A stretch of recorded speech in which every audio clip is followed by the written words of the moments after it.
Welcome back at 640. Good life, good food with Chef Bud. Some good appetizer ideas this morning. We're getting ready for Christmas. You know, we all have our standard kind of holiday feast, but what do you bring out before to kind of wow them? That's right. And Shelly's here today. That's always a big plus. I know. We love it when Shelly's here. Me too, because we can have milk. But I have her down here, and I don't want her to burn herself in this oil. Steve So. Church is watching. Oh, we can have milk. I'll stay back. I'm good. Okay, so what we're going to do is we're going to do this quail, and you kind of got a little surgery on it, okay? So Okay. this is where it gets really... Look I'm away, really worried look about you away. ever doing this. You hear okay? the bone crunching? Now... Oh, wait, really? If Yeah. you don't have a pair of these, go buy a pair. You need 'em. Kitchen shears are like one of the best things you can possibly buy. But when you take the quail, this is a butterfly quail that's been I'm cut going to move open. this so they can see it. And there we go. there we go. And on the end here, you're going to have this little esophagus, and you want to snip that off. Okay. Ew. I'm sorry. We'll put that away from you. Okay. And then what you're going to do is you're going to take the quail and just run your shears right through the. Oh, that is you rough. can't hear the sorry. bones cry. It's It's okay. It's okay. It really most is. of them cook off in the oil, anyways. Okay. So then what you're gonna do is you're gonna stick this in some buttermilk. Now, usually we would do this couple hours, up to overnight if you wanted to. And the reason for this is this will take the majority of the gamey flavor away. Okay. We're gonna do this so I can cook it for you, but. What do you mean by gamey? Well, like wild Wild game bird. has like a game flavor. It doesn't taste like the stuff you buy in the store. Okay. So because of its diet and being out, like kind of like if you were buying like free range chicken and stuff like that, it has a little bit different flavor to it. Okay. Yeah.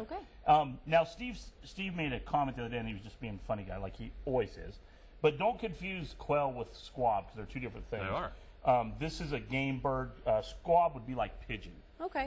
That really never flies, and they just Can you eat pigeon? yeah, Oh, it's yeah. really good. It's a big delicacy, actually. Really? Okay, so you're just gonna take this. Yeah. I've got a little flour. This is so simple. Flour, salt, and pepper. I put a little bit of basil leaf. You could use fresh basil if you wanted to, and also, of course, I put a little red pepper flake in there just for a little All-purpose bit. flour? All-purpose flour is fine. Okay, and we're gonna do your breading 101. We're gonna have a wet hand and a dry hand. Okay. So it That doesn't keeps clump it, up. yeah, otherwise you get those big See, huh? That's flour clever. fingers. Swear, So I've never been doing it put- wrong yeah. for a Yeah, while. you always do one And then we're just gonna go into some hot oil. dredge it in, braise. You just want to lay it down in there. Wow. Okay. Okay, we'll just do this other piece. And there, on the recipe sheet today, there is a pepper sauce you can make, and because of time, I'm not going to be able to put it together for you. But you have an option, too, if you don't want to make it. Roland's makes a really nice balsamic pepper sauce, Okay. which works really well for this. And you actually don't have to put a sauce on it, actually. Because what you're doing here, and this is kind of why I like this recipe so much, one of the things you're doing here is you're introducing, and think about this, because a lot of our stuff we do this, you're introducing something new to folks Yeah.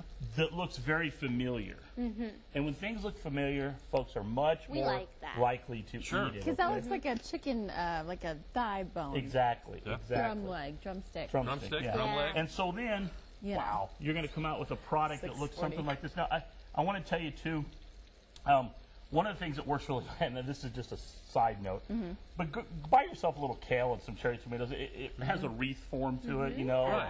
and it just makes it look really good. But then Christmassy. what you'll do is you'll just take the pepper sauce kind of over the top of it. And what's cool about this is actually the buttermilk soak, like I said, when I first started doing this, the thing that we were trying to accomplish was to get the gamey feeling or gamey flavor out of it. But what I came up with was we used to do a chicken we called Sadie Hawkins chicken at one of the clubs I was at, and what we did with it was we used a lot of basil and buttermilk. So these two go really well together because Yeah. it's kind of like having that old-fashioned chicken breading on a product that a lot of people aren't familiar with. It kind of goes back to some of the stuff we've done in the past.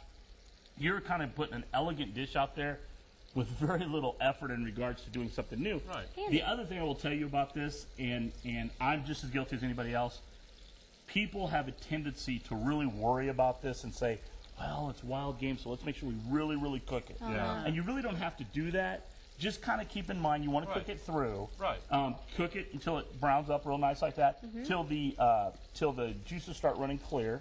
Then you know you've got it through. About If you want to take a little thermometer and stick it in there by the bone, just like you would a regular chicken. 140, Yeah, 150. 145, probably Yeah. something like that. You'll be Nice. fine. But you want to leave some moisture because there's a lot of dark meat in it. Right. So if you cook the out of it, it's really going to have an effect on it. Okay. And Okay. nothing goes better with quail than Thai Well, meatball. really they don't. But this is a real simple recipe, and I Man. had to throw it out there. What I did was, if you take just some Kikkoman's makes a really good Thai chili sauce.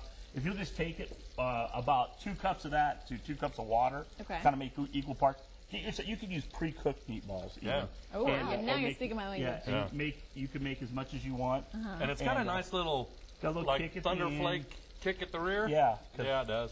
because of the Thai. The Thai chili sauce is somewhat hot, so that's why you put a little bit of the water in there. Thank you. Wait for Because the kick. what happens is the water kind of thins it out a little bit, and you don't get quite the flavor there, or quite the problem. There's the pepper flake. Now, next week, you got everybody at home should be really proud of us for.